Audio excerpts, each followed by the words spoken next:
श्री कृष्ण कहते हैं, हे अर्जुन, तुम अक्सर कहते हो कि मैं दुखी हूं क्योंकि मेरा अपना मुझसे दूर हो गया। तुम रोते हो क्योंकि जिस चीज को तुमने अपनी मेहनत से बनाया था वह आज तुम्हारे पास नहीं है।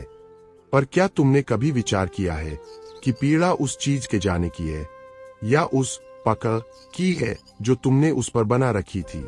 तुम चीजों को खोने से नहीं डरते, तुम उस मोह के टूटने से डरते हो जिसे तुमने अपना अस्तित्व मान लिया है। इस संशय को मिटाने के लिए उस दिव्य सूत्र को अपने भीतर उतारो जो मैंने युद्ध के मैदान में मोह से घिरे हुए अर्जुन को दिया था। योगस्त कुरु कर्माणि संगं त्यक्त्वा धनंजय सिद्ध्य सिद्ध्यो समो भूत्वा समत्वं योग उच्यते। गीता 2.48। इसका अर्थ और आज की जकड़न। इसका अर्थ अत्यंत गहरा है। हे धनंजय, तुम आसक्ति अटैचमेंट को त्याग कर सफलता और असफलता में समान भाव रखकर योग में स्थित होकर अपना कर्म करो। यह समत्व इक्विनिमिटी ही वास्तव में योग है। मेरे प्रिय, यहाँ संगं त्यक्त्वा का अर्थ यह नहीं है कि तुम दुनिया छोड़ दो या अपने परिवार से मुख मोड़ लो। इसका अर्थ है अपनी मानसिक पकड़ को ढीला करना। तुम आज 2026 की इस भौतिकवादी दुनिया में हर चीज से चिपके हुए हो। तुम अपनी खुशी को किसी व्यक्ति के व्यवहार, किसी गैजेट की कीमत या सोशल मीडिया के नंबर्स से बांध लेते हो। जब वो चीज तुम्हारे हिसाब से नहीं चलती तो तुम टूट जाते हो। आसक्ति का मनोविज्ञान। आसक्ति एक ऐसी बेड़ी है जिसे तुम खुद अपने पैरों में बांधते हो और फिर रोते हो कि तुम उड़ नहीं पा रहे। तुम जिसे प्रेम कहते हो वह अक्सर केवल कब्जा पोजेशन होता है। तुम चाहते हो कि लोग और परिस्थितियां वैसी ही रहें जैसी तुम चाहते हो, और यही वह बिंदु है जहां तुम्हारी आजादी खत्म हो जाती है। कृष्ण की शिक्षा यहाँ बहुत स्पष्ट है। कर्म करो, प्रेम करो, अपनी पूरी ऊर्जा लगा दो, लेकिन उस कर्म के नतीजे या उस इंसान के रिएक्शन से खुद को मत चिपकाओ। जब तुम योगस्थ होते हो तो तुम एक गहरे समुद्र की तरह बन जाते हो। ऊपर लहरें, सफलता असफलता आती जाती रहती है, लेकिन अंदर तुम पूरी तरह स्थिर और शांत रहते हो। विचार करो, क्या तुम एक ऐसी कठपुतली बनकर जीना चाहते हो जिसके दुख और सुख के धागे बाहरी दुनिया के हाथ में हो, या तुम वह सम्राट बनना चाहते हो जो अपनी शांति के लिए किसी बाहरी चीज का मोहताज न हो? मोह तुम्हें कमजोर बनाता है, जबकि अनासक्ति डिटैचमेंट तुम्हें अजेय बनाती है। जब तुम्हारे पास खोने के लिए कुछ नहीं होता, तब तुम्हारे पास पाने के लिए पूरा ब्रह्मांड होता है। उठो, अपनी चेतना को इस मोहमाया के जाल से ऊपर उठाओ। चीजों का उपयोग करो, पर उन्हें अपना मालिक मत बनने दो। तुम एक मुक्त आत्मा हो और तुम्हारी आजादी ही तुम्हारा सबसे बड़ा धन है। पकड़ छोड़ो और सच में जीना शुरू करो। अगर श्री कृष्ण की ये बातें आपके मन को छू गई हो तो इस वीडियो को लाइक जरूर करें और अपने दोस्तों के साथ शेयर करें। ऐसे ही और गहरे ज्ञान और प्रेरणादायक वीडियोज के लिए हमारे चैनल श्री कृष्ण $529 को अभी सब्सक्राइब करें और बेल आइकन दबाना न भूलें। राधे राधे। अब इस मोह की गहराई को समझने के लिए उस महान सम्राट की कथा सुनो जिन्होंने राजपाट, वैभव और विलासिता को तो एक पल में त्याग दिया, लेकिन एक छोटे से जीव के मोह में अपनी पूरी साधना गंवा दी। राजा भरत और हिरनी के बच्चे की कथा। महाराज भरत, जिनके नाम पर इस देश का नाम भारत पड़ा, वे एक महान चक्रवर्ती सम्राट थे। जीवन के अंतिम पड़ाव में उन्होंने अपना सारा साम्राज्य अपने पुत्रों को सौंप दिया और स्वयं मुक्ति की खोज में गंडकी नदी के तट पर तपस्या करने चले गए। एक राजा जो महलों में रहा, अब एक साधारण कुटिया में ईश्वर की साधना में लीन था। उनकी तपस्या इतनी घोर थी कि वे मोक्ष के द्वार तक पहुंच चुके थे। लेकिन एक दिन नियति ने उनकी परीक्षा ली। नदी में स्नान करते समय उन्होंने देखा कि एक गर्भवती हिरनी जल पीने आई है। तभी पास ही एक सिंह की दहाड़ गूंजी। डर के मारे हिरनी ने छलांग लगाई, जिससे उसके गर्भ से एक छोटा सा बच्चा नदी में गिर गया और हिरनी की मृत्यु हो गई। राजा भरत का हृदय दया से भर गया। उन्होंने उस असहाय बच्चे को नदी से निकाला और अपनी कुटिया में ले आए। दया और मोह के बीच की वो बारीक लकीर। शुरुआत में यह केवल दया थी, लेकिन धीरे धीरे वह दया मोह में बदलने लगी। राजा भरत जिस ईश्वर का ध्यान करने के लिए बनाए थे, अब उनकी आंखों के सामने सिर्फ वह हिरनी का बच्चा रहता था। जब वे ध्यान लगाने बैठते तो सोचने लगते, कहीं कोई जंगली जानवर उसे खा न ले, क्या उसे भूख लगी होगी। जिस राजा ने करोड़ों के साम्राज्य को एक झटके में छोड़ दिया था, आज उनका मन उस छोटे से जीव में ऐसा फंसा कि उनकी माला रुक गई, उनकी समाधि टूट गई। वे भूल गए कि वे यहाँ क्यों आए थे। समय बीतता गया और राजा भरत का अंतिम समय निकट आ गया। मृत्यु के उस क्षण में भी उनकी चेतना ईश्वर में विलीन होने के बजाय उस हिरनी के बच्चे में अटकी थी। परिणाम क्या हुआ? अंत मति सो गति। जिस मोह को उन्होंने पाल रखा था, उसी के कारण उन्हें अगले जन्म में एक हिरन बनकर पैदा होना पड़ा। यहां छिपा है तुम्हारे लिए सबसे गहरा लेसन। राजा भरत का पतन किसी पाप के कारण नहीं, बल्कि अति मोह के कारण हुआ। मोह इतना शक्तिशाली होता है कि यह एक तपस्वी के भी पैर खींच सकता है। तुम जिसे प्रेम कहते हो, उसे गहराई से परखो। क्या तुम्हारा प्रेम सामने वाले को और खुद को आजाद कर रहा है, या वह तुम्हें अपनी जिम्मेदारियों और लक्ष्य से भटका रहा है? आज तुम भी अपनी कुटिया में अपने काम में बैठे हो, लेकिन तुम्हारा मन किसी न किसी हिरनी के बच्चे में फंसा है। वह बच्चा तुम्हारा कोई पुराना रिश्ता हो सकता है, कोई पुरानी नाकामी हो सकती है, या कोई ऐसी चीज जिसे तुम खोने से डरते हो। तुम सोचते हो कि तुम उस चीज की देखभाल कर रहे हो, पर असल में वह चीज तुम्हारी ग्रोथ को खा रही है। 2026 का सत्य। मोह की आधुनिक बेड़िया। आज के दौर में हमारा मोह वस्तुओं और डिजिटल पहचान से जुड़ा है। राजा भरत का मोह तो सजीव था, तुम्हारा मोह तो निर्जीव चीजों और झूठी वाहवाही से है। तुम अपनी शांति तब खो देते हो जब तुम्हारी पसंदीदा चीज तुमसे छीन ली जाती है। कृष्ण तुम्हें समझाते हैं कि दया करो, कर्तव्य निभाओ, पर अपनी आत्मा की डोर किसी और के हाथ में मत दो। अगर राजा भरत उस बच्चे की सेवा करते हुए भी अपना मन नारायण में रखते, तो उन्हें मोक्ष मिलता, लेकिन उन्होंने उस जीव को ही अपना नारायण मान लिया। यही गलती तुम कर रहे हो। तुम अपने लक्ष्य को भूलकर उस रास्ते की रुकावटों और लगाव में उलझ गए हो। उठो और देखो कि तुम्हारे जीवन का वह हिरनी का बच्चा कौन है जो तुम्हें मोक्ष, तुम्हारी सफलता से दूर ले जा रहा है। प्रेम करना बुरा नहीं है, लेकिन प्रेम में अंधा होकर अपना रास्ता भूल जाना सबसे बड़ा अधर्म है। अनासक्त बनो, कर्तव्य निभाओ, पर बंधो मत। राजा भरत की उस कथा से हमें यह समझ आता है कि मोह कितनी बारीक और खतरनाक बेड़ी है। अब इस विषय की उस गहराई में उतरो जहां तुम यह समझ पाओगे कि बिना पकड़े प्रेम कैसे किया जाता है। प्रेम करो, पर बांधो मत। मेरे प्रिय, तुम अक्सर जिसे अगाध प्रेम कहते हो, वह वास्तव में प्रेम नहीं, बल्कि असुरक्षा, इनसिक्योरिटी है। तुम किसी व्यक्ति या वस्तु को इसलिए जोर से पकड़ते हो क्योंकि तुम्हें डर है कि उसके बिना तुम्हारा अस्तित्व खत्म हो जाएगा। श्री कृष्ण कहते हैं कि सच्चा प्रेम वह है जो सामने वाले को मुक्त कर दे, न कि उसे अपनी इच्छाओं की जंजीरों में जकड़ ले। विचार करो, यदि तुम एक सुंदर पक्षी से प्रेम करते हो, तो तुम क्या करोगे? क्या उसे पिंजरे में बंद कर दोगे ताकि वह हमेशा तुम्हारी आंखों के सामने रहे?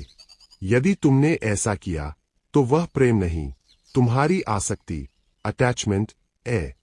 जिस क्षण तुमने उसे पिंजरे में डाला, तुमने उसकी उड़ान और उसकी आत्मा की खुशी छीन ली। सच्चा प्रेम वह है जो उसे खुले आसमान में उड़ने दे, और यदि वह उड़कर वापस तुम्हारे पास आए, तो वह तुम्हारा है, और यदि न आए, तो वह कभी तुम्हारा था ही नहीं। रिश्तों में स्पेस और कर्तव्यों में निष्कामता। आज 2026 की इस भागदौड़ भरी जिंदगी में रिश्तों के टूटने का सबसे बड़ा कारण यही है, दम घुटना। तुम चाहते हो कि सामने वाला हर पल तुम्हारे हिसाब से चले, तुम्हारे मैसेज का तुरंत जवाब दे, और वही सोचे जो तुम सोचते हो। तुम भूल जाते हो कि वह व्यक्ति भी एक स्वतंत्र आत्मा है। कृष्ण का अनासक्ति का सिद्धांत यहाँ बहुत काम आता है।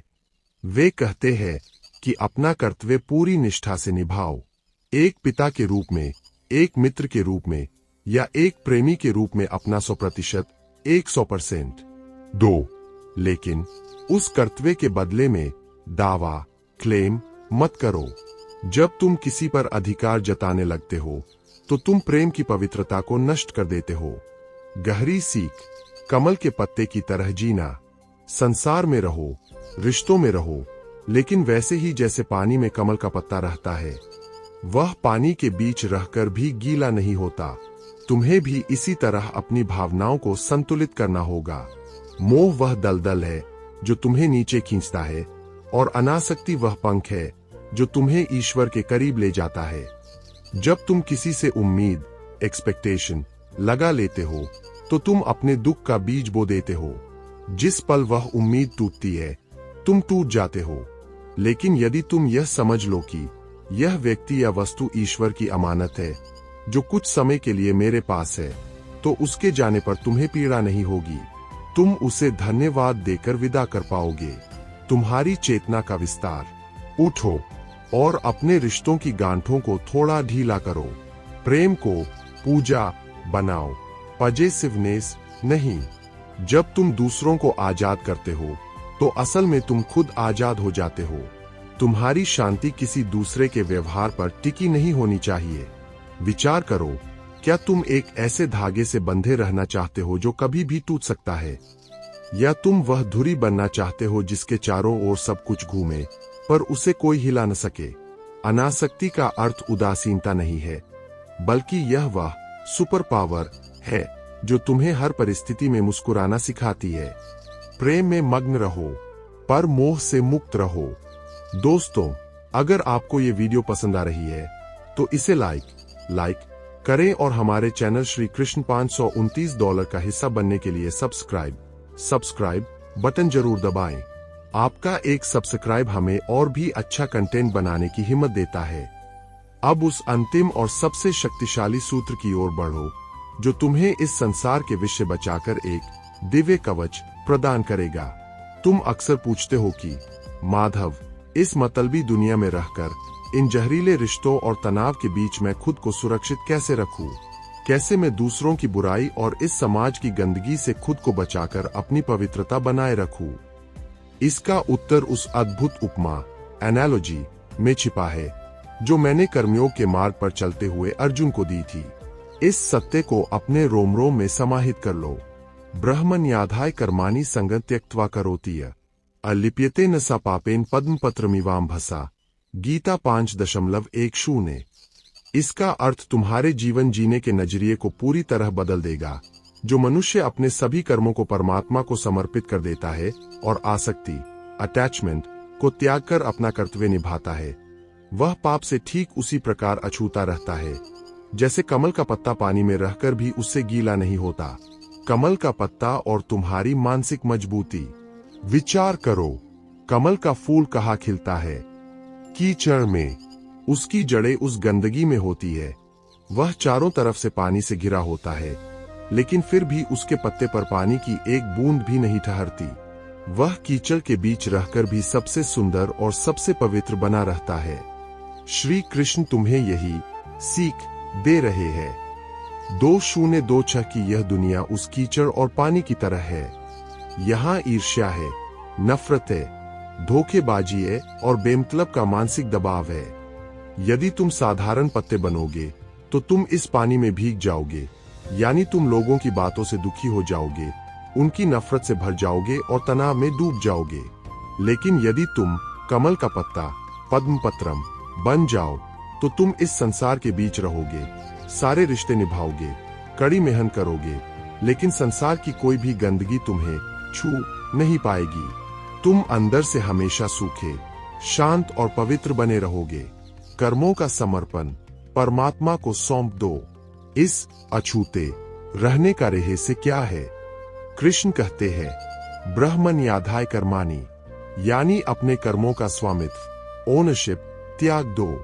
आज तुम्हारा सबसे बड़ा दुख यह है कि तुम सोचते हो, यह मेरा काम है, यह मेरा घर है, यह मेरा सम्मान है, जब तुम मेरा मेरा करते हो तो तुम उस चीज से चिपक जाते हो, और जैसे ही वह चीज डगमगाती है तुम भी हिल जाते हो। कृष्ण का समाधान सीधा है, तुम केवल एक निमित्त मीडियम बनो। अपना काम पूरी शिद्दत से करो, लेकिन उसका परिणाम और उसका श्रेय ईश्वर को सौंप दो। जब तुम यह कहना सीख जाते हो कि हे माधव, यह कार्य आपका है, मैं तो बस एक जरिया हूं, तब सफलता का अहंकार तुम्हें नहीं चढ़ता और असफलता का शोक तुम्हें नहीं तोड़ता। तुम पाप और पुण्य, जय और पराजय के इन द्वंद्वों से ऊपर उठ जाते हो। 2026 का सच, डिजिटल डिटैचमेंट। आज के इस युग में तुम्हारा पानी क्या है? वह है सोशल वैलिडेशन, पब्लिक ओपिनियन और FOMO, छूट जाने का डर। तुम हर पल इस डर में भीग रहे हो कि कहीं तुम पीछे न रह जाओ। कृष्ण तुम्हें वह वैक्स कोटिंग दे रहे हैं जो कमल के पत्ते पर होती है। वह कोटिंग है ईश्वर पर अटूट विश्वास। जब तुम्हें यह पता होता है कि तुम ईश्वर की योजना का हिस्सा हो, तो दुनिया का कोई भी कीबोर्ड वॉरियर या कोई भी फेक रिश्ता तुम्हें चोट नहीं पहुंचा सकता। तुम अपनी स्क्रीन पर नफरत देखोगे, लेकिन तुम्हारा मन उससे लथपथ नहीं होगा। तुम एक शांत मुस्कान के साथ आगे बढ़ जाओगे। स्वतंत्रता का एहसास। याद रखना, मोह तुम्हें गुलाम बनाता है और समर्पण तुम्हें आजाद करता है। जब तुम अपनी डोर कृष्ण के हाथ में थमा देते हो, तब तुम इस दुनिया के लिए नहीं, बल्कि अपनी आत्मा की संतुष्टि के लिए काम करते हो। उठो और इस कमल के पत्ते की तरह जीना शुरू करो। अपनी जड़ें संसार में रखो, अपने कर्तव्य निभाओ, पर अपनी आत्मा को उस ऊपर के प्रकाश से जोड़कर रखो। जो ईश्वर को अपना केंद्र बना लेता है, उसे ब्रह्मांड की कोई भी शक्ति विचलित नहीं कर सकती। कीचड़ में रहो, पर कीचड़ को अपने अंदर मत आने दो। ज्ञान और दर्शन की इस यात्रा को अब वास्तविकता की जमीन पर उतारने का समय आ गया है। श्री कृष्ण कहते हैं कि केवल विचार करने से बंधन नहीं टूटते, उन्हें तोड़ने के लिए त्याग का साहस करना पड़ता है। और मोहमाया से आजादी का सबसे बड़ा रास्ता है लेट गो की साधना। आज मैं तुम्हें एक ऐसी चुनौती दे रहा हूं जो तुम्हारे मन के भारीपन को हल्का कर देगी और तुम्हें वर्तमान में जीने की आजादी देगी। इसे हम कहेंगे फ्रीडम रिचुअल। साधना का प्रथम चरण, उस बेड़ी की पहचान। आज रात एक एकांत स्थान पर बैठो और पूरी ईमानदारी से खुद से पूछो, वो कौन सी याद, कौन सा इंसान या कौन सी चीज है जिसे मैंने पकड़ा हुआ है और जो मुझे आगे बढ़ने से रोक रही है। हो सकता है वो किसी पुराने रिश्ते का दुख हो, कोई उपहार हो जो तुम्हें बार बार अतीत की याद दिलाता है, या कोई ऐसी पुरानी नाकामी हो जिसका डर आज भी तुम्हारे फैसलों को प्रभावित करता है। 2026 की इस डिजिटल दुनिया में वो बेड़ी किसी का सोशल मीडिया प्रोफाइल भी हो सकता है जिसे तुम बार बार चेक करते हो। उस एक चीज को चुनो जिसे तुम आज आजाद करना चाहते हो। साधना का द्वितीय चरण, निष्कासन, द रिलीज। जब तुम उस चीज या याद को पहचान लो, तो उसे अपने जीवन से शारीरिक और मानसिक रूप से विदा करो। यदि वह डिजिटल है, तो उस फोटो को डिलीट करो, उस चैट को आर्काइव से मिटाओ और उस प्रोफाइल को अनफॉलो करो जो तुम्हारी शांति को भंग करता है। यदि वह भौतिक है, तो उस चीज को किसी को दान कर दो या उसे अपने पास से हटा दो। जब तुम उसे हटा रहे हो, तो अपने मन में यह भाव लाओ, मैं इस मोह को विदा कर रहा हूं ताकि मैं अपनी आत्मा के लिए जगह बना सकूं। इसे एक नुकसान मत समझो, इसे एक अपग्रेड समझो। जब तक तुम पुराना कचरा खाली नहीं करोगे, ईश्वर नया और बेहतर तुम्हारी झोली में कैसे डालेगा। साधना का तृतीय चरण, रिक्त स्थान की पूजा। जब तुम उस मोह को छोड़ोगे, तो शुरू में तुम्हें खालीपन महसूस होगा। उस खालीपन से डरो मत। वह खालीपन ही वह जगह है जहां तुम्हारी ग्रोथ का बीज अंकुरित होगा। उस वक्त को कृष्ण के नाम, अपनी मेहनत या किसी नए हुनर, स्किल को सीखने में लगाओ। 2026 का सबसे बड़ा योद्धा वह नहीं है जिसके पास सबसे ज्यादा यादें या चीजें जमा है, बल्कि वह है जो पूरी तरह हल्का है और हर पल नए सिरे से शुरुआत करने का साहस रखता है। राजा भरत की तरह हिरनी के बच्चे में मत अटको, बल्कि कमल के पत्ते की तरह पानी के ऊपर तैरना सीखो। अंतिम प्रतिज्ञा। मेरे प्रिय, यादें और चीजें तुम्हारी मालकी नहीं है, तुम इनके स्वामी हो। आज एक चीज को लेट गो करके देखो, तुम्हें ऐसा लगेगा जैसे तुम्हारे कंधों से क्विंटल का बोझ उतर गया हो। जब तुम किसी चीज को छोड़ने की हिम्मत दिखाते हो, तो पूरा ब्रह्मांड तुम्हें थामने के लिए तैयार खड़ा होता है। उठो, अपनी मुट्ठी खोलो। जब तक मुट्ठी बंद है, तुम कुछ नया नहीं थाम सकते। आज ही उसे विदा करो और अपनी आजादी का उत्सव मनाओ। लेट गो, मूव ऑन और कृष्ण के प्रेम में मग्न हो जाओ। राधे राधे। आपको आज की यह सीख कैसी लगी, हमें कमेंट में जरूर बताएं। वीडियो को लाइक और शेयर करें और याद रखें, ऐसे ही और वीडियोज के लिए आपको जुड़ना है श्री कृष्ण $529 के साथ। तो अभी सब्सक्राइब करें।